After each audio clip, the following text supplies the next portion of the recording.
Welcome to science class. Chapter नाम होची रेचन। शरीर रे पुष्टिसार चयापचय फल केउं गैस निर्गत हुए? यार उत्तर हेउची एमोनिया।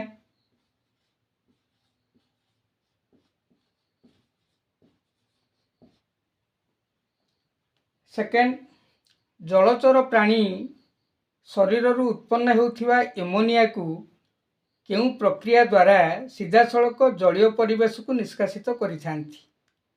यार उत्तर हेउची विसरण प्रक्रिया।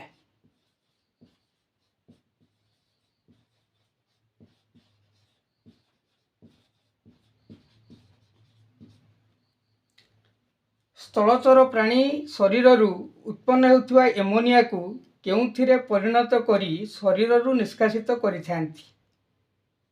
यार उत्तर हेउची यूरिया, यूरिक एसिड।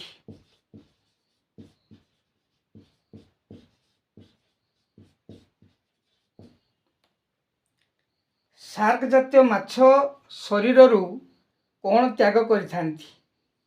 यार उत्तर हेउची यूरिया।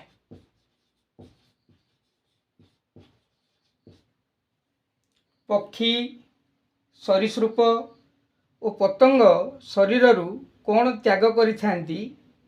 यार उत्तर हेउची यूरिक एसिड।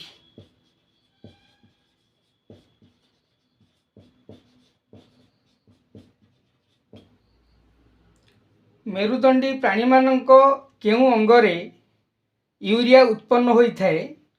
यार उत्तर हेउची यकृत।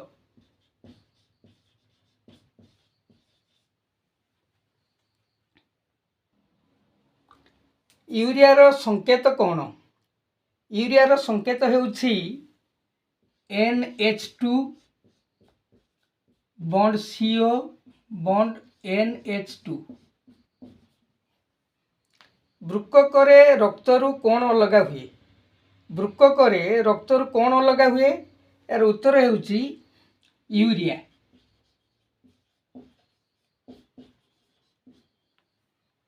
यूरिक एसिड कहा सह निष्कासित होइथाए? यूरिक एसिड कहा सह निष्कासित होइथाए? यार उत्तर हेउची मल। यूरिक एसिड मल सह निष्कासित होइथाए। एमिबार रेचन अंगर नाम कौन? एमिबा होची एक एककोषी प्राणी बा एमिबा परी एककोषी प्राणी रेचन अंग हेउची प्लाज्मा झिल्ली, प्लाज्मा झिल्ली बा संकोचिकी धानी। केउं प्राणी मानक निर्दिष्ट रेचन अंग नाही? उत्तर होची हाइड्रा, हाइड्रा स्पंज। चेपेटा कृमि मानक ठारे डैश रेचन अंग भावे कार्य करिथाए? चेपेटा कृमि मानक ठारे डैश रेचन अंग भावे कार्य करिथाए? ए होची शिखाकोश।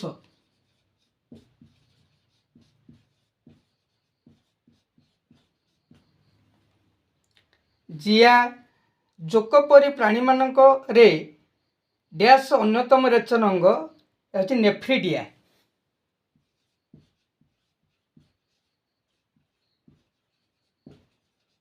नेफ्रिडिया रो अन्य नाम हेउची आदि वृकक।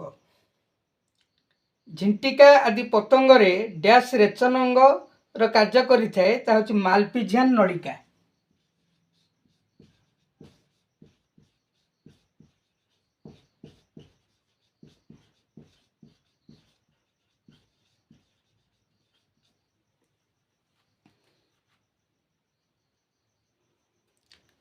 वृककर भीतर पाखरे थिबा खालुआ स्थानटी को कौन कहा जाए? वृककर भीतर पाखरे थिबा खालुआ स्थानटी को हाइलम कहा जाए।